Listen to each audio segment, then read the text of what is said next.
তোমরা সবাই কেমন আছো? আশা করি সবাই ভালো আছো, সুস্থ আছো। আমরাও খুব ভালো আছি। আজ হলো বুধবার। তা আজ একটা বিশেষ দিন। আশা করি থাম্বনেল দেখে সবাই বুঝে গেছো। দেখলে বিছানাটার কি অবস্থা ছিল? স্কুলে যাওয়ার আগে মিঠি আজকাল একটু পড়াশোনা করছে, সেজন্য বিছানাটা গোছানো হচ্ছে না। সেজন্য অগোছালো হয়েছিল। এসে আবার তোমাদের সাথে কথা বলতে বলতে ঘরদোরগুলো গুছিয়ে নিয়েছি। আর এদিকে দেখো, তোমাদের একটা জিনিস দেখাই। এই দেখো, এটা কি জানো? বাজ। বুঝতে পারছো নাকি জানি না। আমি যে কি দেখাতে চাইছিলাম বুঝতে পারছিলাম না। এখানে অনেকগুলো বাজ লুকিয়েছিল, কিন্তু এটাকে না খুব ভালো করে বোঝা যাচ্ছিল। এটা হলো বাজ পাখি। বুঝতে পারছো? এত বড়।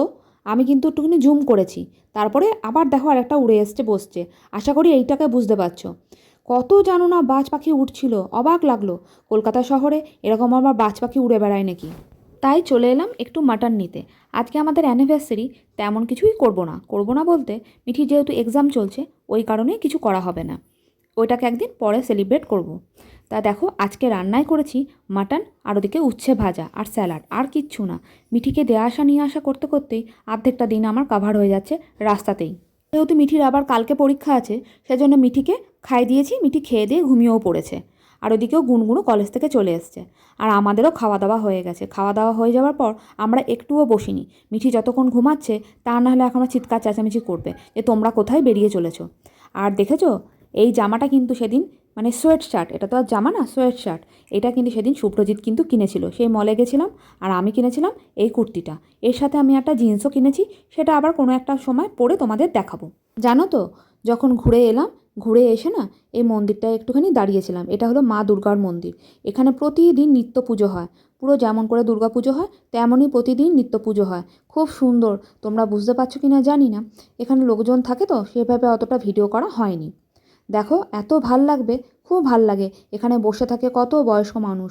এখানে এখন সন্ধে আরতি হবে, সেজন্য এত ভিড়। আগে প্রায় আসতাম, এখন আর আসা হয় না। মিঠির পড়াশোনার চাপ, এটা বলাটা ভুল। কারণটা কি, সব জায়গায় যাওয়া হচ্ছে, আর ঠাকুরের কাছে আসার সময় যত রাজ্যের অসুবিধা। বেরানো হতো না। একটা বিশেষ দরকারে বেরিয়েছিলাম। পরের ভিডিওতে তোমাদের জানাবো কেন বেরিয়েছিলাম।